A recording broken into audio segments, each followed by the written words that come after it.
Hello friends, welcome to purple cabbage. ஏன் இப்போ video போடுறதில்லக்கா அப்படின்னு சிலர் என்கிட்ட நேராக கேட்கவும் செஞ்சீங்க. சிலர் கேட்க முடியாமல் எதிர்பார்த்து மட்டும் இருந்திருப்பீங்க அப்படின்னு நினைக்கிறேன். சிலர் அப்பாடா அமைதியாயிட்டாடா அப்படின்னு குதூகலிக்கவும் செஞ்சுருப்பீங்க. ஏன் வீடியோ வரல அப்படின்னு எதிர்பார்த்து காத்திருந்த அந்த அனைத்து என்னுடைய வெல்விஷர் அனைவருக்கும் நன்றிகள். ஏன் வீடியோ போடலன்னா வாழ்க்கையில் நம்மளை சுற்றி சில நேரங்களில் தென்றல் வீசுதா இல்லை புயல் வீசுதான்னு தெரியாத சில குழப்பங்கள், உடல் உபாதைகள் வரும் இல்லையா? அது மாதிரியான தருணம் என்பதால் என்கிட்ட இருந்த கிரியேட்டர் கொஞ்சம் இல்லைங்க, டோட்டலாகவே ஆஃப் ஆயிடுச்சு. அதனால் அதிக நாட்கள் லீவ் எடுத்துக்கிட்டேன்னு நினைக்கிறேன். நடப்பதை ஏற்றுக்கொண்டு சொல்யூஷனை மட்டும் தேடி சென்று பிரச்சனையை சமாளிக்க கற்றுக்கொண்டால் வாழ்க்கை பயணம் ஈஸியாக இருக்கும்னு நினைக்கிறேன். அப்படி தான் அமைதி காத்து அனலைஸ் பண்ணி சொல்யூஷன் தேட வேண்டிய முக்கியமான நேரங்கள் என்பதால் நானும் அமைதி காத்தேன். ஓகே, சமாளிக்கக்கூடிய பிரச்சனைகளை மட்டும் கொடுத்த கடவுளுக்கும் வந்த பிரச்சனையையும் பனி போல விலகிட செய்த துர்கை அம்மாவுக்கும் எத்தனை நன்றிகள் சொன்னாலும் போதாது. ஓகே, நாம் இப்போ வீடியோவோட மெர்ஜ் ஆகலாமா? ரோடு எவ்வளோ அகலமாக இருக்குது பார்த்தீங்களா? இந்த பக்கம் வண்டி போகிறதுக்கு 4 லேனு, அந்த பக்கம் வண்டி வர்றதுக்கு 4 லேனு அப்படின்னு எவ்வளோ அகலமான ரோடு பார்த்தீங்களா? அடுத்தடுத்த வீடியோவில் டாப் ஃப்ளோர்லேருந்து அகலமாகவும் அழகாகவும் இருக்கிற இந்த ரோட்டை நான் காமிக்கிறேன். ஓகேவா ஃப்ரெண்ட்ஸ்? சரி, ஆரம்பித்து நீ பாட்டுக்கு பேசிக்கிட்டு இருக்க, ஃபஸ்ட்டு எங்கே போகிற, எங்கே கூட்டிகிட்டு போகிறேன்னு ஒன்றுமே சொல்லலையே அப்படிங்கிற உங்களுடைய மைண்ட் வாய்ஸ் எனக்கு கேட்கவே செஞ்சிருச்சு. அதனால் தைரியம் இருந்தால் கூடவே வாங்க பார்க்கலாம். வாங்க வாங்க, கடைசியாக அங்கே நான் யாருன்னு உங்களுக்கு தெரியும். வண்டி திரும்பும்போது ரைட் சைடில் தெரிகிற எஸ்டேட்டு பக்கம் தாங்க நாங்கள் வீடு வாங்கியிருக்கோம். எங்கள் எஸ்டேட்டு பேர் கார்டன் வைனு. லெஃப்ட் சைடில் தெரிகிற எஸ்டேட்டு பேர் வந்து பிளான்டேஷன் வில்லேஜு. வீட்டை காணும் தேடுறோம் அப்படிங்கிற வீடியோவில் இந்த பில்டிங்கை நான் காட்டியிருப்பேன். ஒரு எஸ்டேட்டுக்கு 2 பேர் வச்சுருக்காங்க. 2ஆக பிரிக்கிறது எதுன்னா அதுதான் கார்டன் ஃபார்ம்வே. ஃபார்ம்வேவோட ஒரு பக்கம் ஒரு பேருன்னா அடுத்த பக்கம் இன்னொரு பேர். இதெல்லாம் விவரமாக அடுத்தடுத்த வீடியோவில் சொல்கிறேன் ஃப்ரெண்ட்ஸ். தூரத்தில் ரோட்டோட 2 பக்கமும் பில்டிங்கோட பாதி உயரத்தில் அரைகுறையாக கம்பம் மாதிரி தெரியுதா? அதுதான் தெங்காவில் போட்டுக்கிட்டு இருக்கிற எம்ஆர்டி ட்ராக்கு. இதுதான் பார்த்துங்க.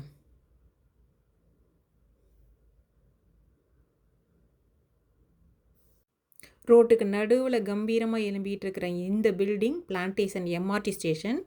பில்லர்லாம் எப்படி எழும்பிட்டு இருக்கு பார்த்தீங்களா? கம்பீரமாக, அகலமாக, ஸ்ட்ராங்காக. எங்கள் எஸ்டேட்டை சுற்றி இந்த எம்ஆர்டி லைன் போடுறதால நானும் நிறைய வீடியோ கிளிப்ஸ் எடுத்து வச்சுருக்கேன் ஃப்ரெண்ட்ஸ். எல்லாத்தையும் சேர்த்து ஒரு வீடியோவாக கொடுக்கலாம்னு நினைக்கிறேன். போடலாமா வேண்டாமான்னு நண்பர்களாகிய உங்கள் ஆதரவை கமெண்ட் பக்கம் தெரிவிச்சிங்கன்னா எனக்கும் வீடியோ செய்ய ஆவலாக இருக்கும்னு நினைக்கிறேன். ஓகேவா ஃப்ரெண்ட்ஸ்? என்டியூ யூனிவர்சிட்டியில் டிஎல்எஸ் குரூப்போட ப்ரோக்ராமை முடிச்சுட்டு பிளான்டேஷன் பிளாசாவுக்கு வந்துடுறேன்னு சொன்ன மகளை பிக்கப் பண்ண போயிட்டுருக்கோம்.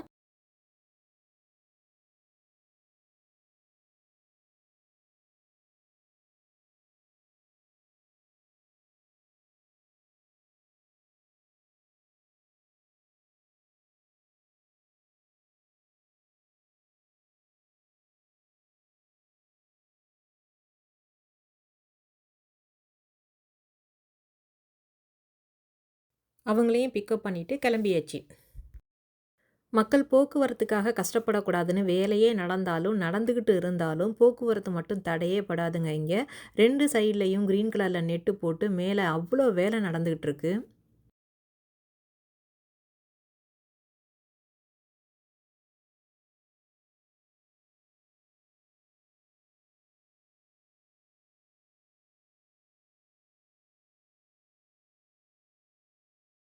பிளான்டேஷன் கிரசன்ட் ரோட்டில் ஒரு யூட்டர்னை போட்டு தெங்கா பொலிவோல் ரோட்டில் ஜாயின் பண்ணியாச்சு. இப்போ கட்டிக்கிட்டு இருக்கிற இந்த பில்டிங் எல்லாமே புதுசாக கட்டிக்கிட்டு இருக்கிற ஹெச்டிபி வீடுங்க தான். வீடுங்க நிறைய கட்டிக்கிட்டே இருக்காங்கப்பா. இங்கே ப்ளூ கலரில் ஒரு நெட்டு தெரியுதா? அந்த பில்டிங் மொத்தமும் ஃபுல்லாக கார் பார்க் தாங்க. காரை பார்க் பண்ணுறதுக்கு மட்டுமே தனியாக பெரிய பில்டிங்காக கட்டிக்கிட்டு இருக்காங்க. பெருசுன்னா ரொம்ப பெருசாக அழகாக யூனிக்காக கட்டிக்கிட்டு இருக்காங்க. தேங்காவை பார்த்தீங்களா? அடுத்த பாட்டை பார்க்க தைரியம் இருந்தால் வாங்க பார்க்கலாம். வாங்க அங்கே வந்து பாருங்கள், நான் யாருன்னு சொல்கிறேன். இப்போ நீங்கள் பார்த்துட்ருக்கிறது சிங்கப்பூரோட சிட்டி தாங்க. ஒரு நாட்டோட தலைநகரம் எதுன்னா குறிப்பிட்டு ஒரு இடத்த சொல்லுவோம் இல்லைங்க. உதாரணத்துக்கு நம்ம தமிழ்நாட்டோட தலைநகரம் எதுன்னு கேட்டால் நம்ம சென்னைன்னு சொல்கிறோம் இல்லையா? அது மாதிரி நானும் சிங்கப்பூருக்கு வந்த புதுசில் சிங்கப்பூரோட கேபிட்டல் சிட்டி எதுன்னு கேட்டால் அது ராஃபல்ஸ் அப்படின்னு நினச்சிக்கிட்டு இருந்தேன். ஏன்னா அங்கே தான் பெரிய பெரிய பில்டிங் எல்லாம் இருக்கும். அதாவது 55, 60 மாடின்னு இருக்கும். ஃபுல்லாக கிளாஸ்லேயும் கிரானைட்லேயும் இருக்கும். ரொம்ப ரொம்ப காஸ்ட்லியான இடமும் கூட. அதனால தான் மாப்பு நானும் அப்படி நினச்சேன். ஃப்ரெண்ட்ஸ், நீங்களும் அப்படி தானே நினச்சிங்க? நானும் அப்படி நினச்சதில் தப்பேதும் இல்லையே. சேச்சே அப்படியெல்லாம் ஒன்றுமே நினைக்கலையே அப்படிங்கிறீங்களா? சரி சரி நம்பிட்டேன் வாங்க. கொஞ்சம் வருஷத்துக்கு முன்னாடி வசந்தம் சேனலில் ஒரு ப்ரோக்ராம் பார்த்துட்டு இருந்தேன். அதில் ஒரு கொஸ்டின் கேட்டாங்க. என்னென்னா சிங்கப்பூரோட தலைநகரம் எதுன்னு. என்ன மாதிரியே சில பேர் ராஃபிள்ஸ்னும் சில பேர் செந்தோசா அப்படின்னு சொல்லும்போது ஒரே ஒரு பையன் மட்டும் சிங்கப்பூரோட தலைநகரம் சிங்கப்பூர் தான் அப்படின்னாப்புல. அப்படியா அப்படின்னு கூகுளில் பண்ணி பார்த்தா, அட ஆமாங்க சிங்கப்பூரே ஒரு சிட்டி தான். அதனால் சிங்கப்பூரோட தலைநகரம் சிங்கப்பூர் தான் அப்படின்னு போட்டிருந்துச்சு. அன்னைக்கு தான் எனக்கு தெரிய வந்தது இந்த ரகசியம். உங்களுக்கு யாருக்காவது தெரியலனா தெரிஞ்சுக்கோங்க. தெரிஞ்சவங்க லைக் பட்டனை தட்டிட்டு கலந்து போங்க.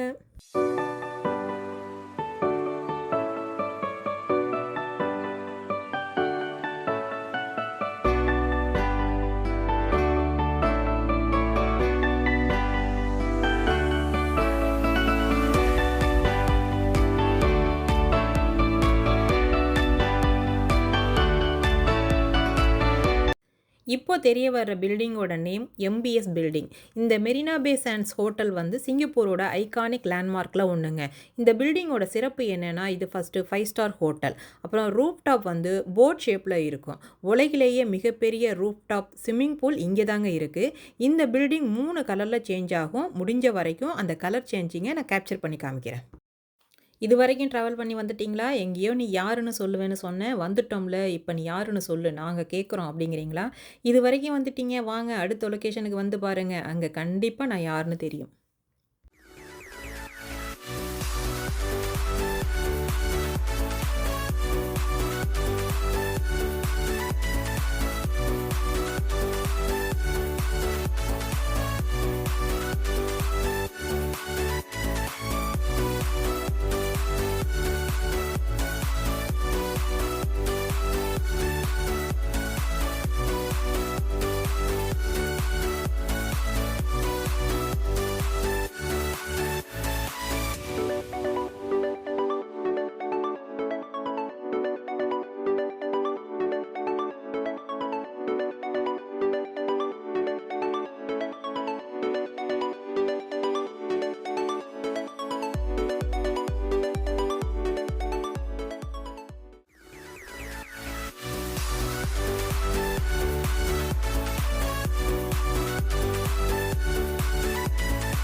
ஒரு வழியாக போகிற இடத்துக்கு பக்கத்தில் இருக்கிற பார்க்கிங்காக தேடி காரை பார்க் பண்ணியாச்சு.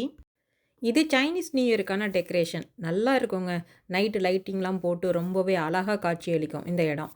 க்ரேன் எல்லாம் யூஸ் பண்ணி ரொம்ப பெரிய டெக்கரேஷனாக ரெடி பண்ணிகிட்ருக்காங்க. இந்த சைனீஸ் கடவுள் கையிலேருந்து எப்படி கோல்டு காயின் கொட்டுது பார்த்தீங்களா? தமிழ் கடவுள் லட்சுமி கையிலேருந்து பணம் கொட்டுற மாதிரி செல்வம் வேணும்னா இந்த தாத்தாவை கும்பிடுவாங்கன்னு நினைக்கிறேன். நமக்கு தாத்தா, அவங்களுக்கு மிக முக்கியமான செல்வத்தை அள்ளித்தரும் கடவுள். வாவ்! எம்பிஎஸ் ஹோட்டல் இப்போ பிங்க் கலரில் எப்படி ஜொலிக்குது பாருங்க மக்களே! இது உண்மையிலே கண்கொள்ளா காட்சியாக இருக்குதுப்பா. அழகோ அழகு.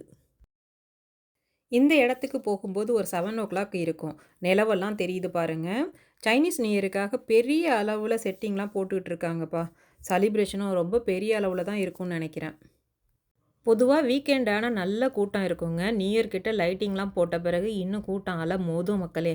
நாங்கள் ரொம்ப தூரமாக இருக்கிறதுனால அந்த டைம் வந்து பார்க்க முடியாது இங்கே. நல்லா பசிக்குது. கார்டன் பை தி பேவில் இருக்கிற சாத்தே பை தி பே கேன்டீனில் நாங்கள் கொய்க்கியா கோரிங், சிக்கன் விங்ஸு, சிக்கன் சாத்தே,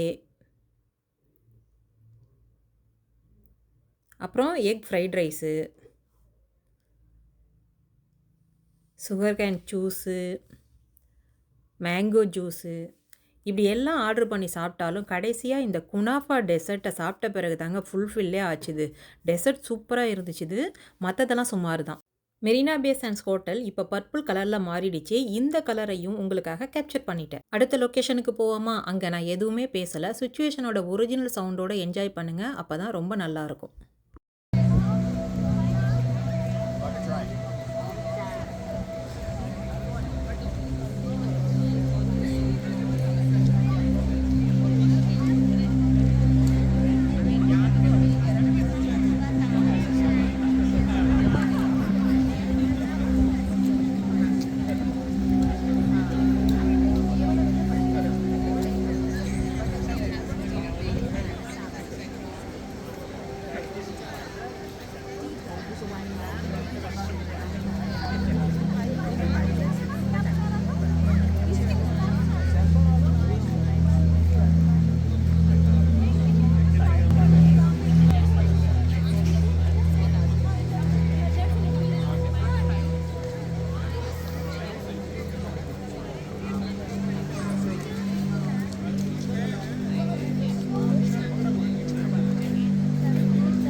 சபி இப்போ நிறைய முடிக்க போகிறாங்கன்னு நினைக்கிறேன், நிறைய வருது.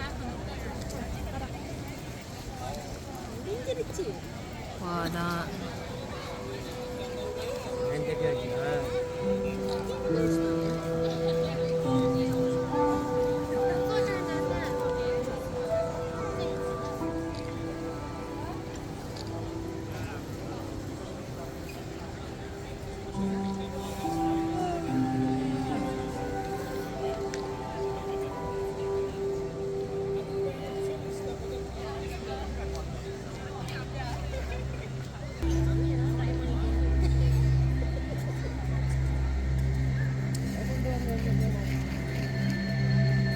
சபி, இந்த நேரத்துக்கு லேவண்டர் நேரமே பாட்டு போட்டாங்கன்னா சூப்பராக இருக்கும். அந்த கலர் பச்சை நேரம் செட் ஆகாது. எல்லாமே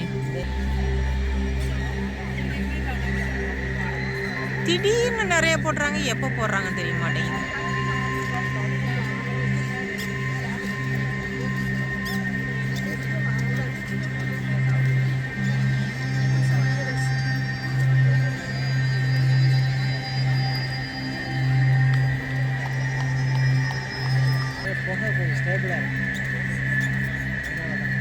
ரொம்ப ஸ்பீடாக போடாது.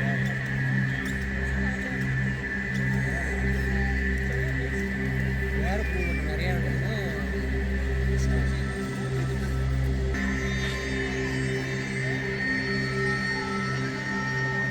அங்கே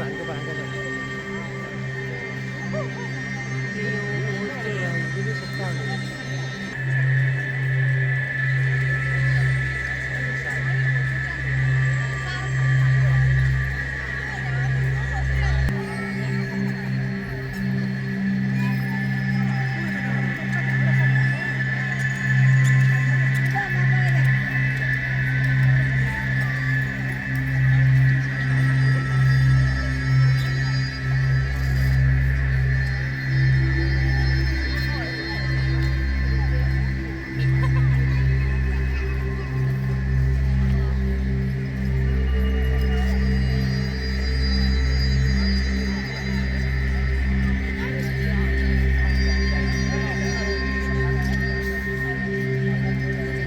அவதார் படத்தில் மரத்துக்கு மரம் தாவின மாதிரியே இருந்துச்சுதா ஃப்ரெண்ட்ஸ். கடைசியாக நான் உங்களை எங்கே கூட்டிகிட்டு வந்தேன்னா சூப்பர் ட்ரீ க்ரோவ் அப்படிங்கிற சிங்கப்பூரோட முக்கியமான நினைவு சின்னம் பார்க்க தான் கூட்டிகிட்டு வந்தேன். நீங்கள் இது வரைக்கும் பார்த்த ஷோவோட பேர் என்னன்னா போரியாலிஸ். இந்த ஷோவுக்கு அட்மிஷன் ஃப்ரீ தான். ஷோ டைமிங் பார்த்தீங்கன்னா எல்லா Saturday, Sunday, Monday night 8 to 8:30 மணி வரைக்கும் நடக்குது. சிங்கப்பூரில் இருக்கிறவங்க இது வரைக்கும் பார்க்கல அப்படின்னா மிஸ் பண்ணாமல் பார்த்துடுங்க. வெளிநாட்டில் இருக்கிறவங்க இங்கே வர வாய்ப்பு வரும்போது வந்து மறக்காமல் பார்த்துடுங்க. மழையின் காரணமாக சில நேரங்களில் ஷோ கேன்சல் ஆகலாம். அதனால் வெப்சைட்டை செக் பண்ணி பார்த்துட்டு வந்து பாருங்கள் மக்களே. வர சொன்ன லொக்கேஷன் எல்லாம் வந்தாச்சு. இப்போ சொல்லு நீ யாருங்கிறத அப்படின்னு கேட்குறீங்களா? நான் யாரு அப்படின்னா, நான் யாரு எனக்கு ஏதும் தெரியலையே அப்படின்னு சொல்லலை. அதாவது நான் பிறக்கும்போது தஞ்சாவூர் மாவட்டத்துக்குள்ளேயும், படிக்கிற காலத்தில் நாகப்பட்டினம் மாவட்டத்துக்குள்ளேயும், கல்யாணம் ஆகும்போது திருவாரூர் மாவட்டத்துக்குள்ளேயும் வந்த குடவாசல் வட்டத்தில் இருக்கிற ஆவணம்பருத்தியூர் என்பது எனது பிறந்த ஊர். பக்கத்து ஊர்லேயே கட்டி கொடுத்தாலும் நன்னிலம் வட்டத்துக்குள் இருக்கிற புளியஞ்சேரி தான் நான் வாழ புகுந்த ஊர். தற்போது வாழ்ந்து கொண்டிருப்பதோ தூய்மையான, பசுமையான, அழகான, நேர்மையான இப்படி பல அம்சங்களை கொண்ட சிங்கப்பூர்லேருந்து உங்களிடம் பேசி கொண்டிருப்பது பர்பிள் கேபேஜ் என அடையாளம் கொண்ட ரேணுகா என்பது எனது பெயர். எனது கணவர் பெயர் ஜெயக்குமார், மகளின் பெயர் சபிதா. எனது தந்தையின் பெயர் ராஜகோபால், தாயாரின் பெயர் பூபதி. எனக்கு ஒரு தம்பியும் தங்கையும் உண்டு. அவர்களின் பெயர்கள் திருநாவுக்கரசு, ரேகா என்பது. அவர்களும் திருமணமாகி ஆளுக்கு 2 பிள்ளைகளுடன் குடும்பஸ்தர் ஆகிவிட்டனர். இந்த செல்ஃப் இன்ட்ரோடக்ஷன் பிடிச்சிருக்கா ஃப்ரெண்ட்ஸ்? பிடிச்சிருந்தா லைக் பட்டனை தட்டுங்க. ஷோ பார்த்துட்டு ரிட்டன் வரும்போது எம்பிஎஸ் பில்டிங் இப்போ அழகான க்ரீன் கலருக்கு மாறி இருந்தது.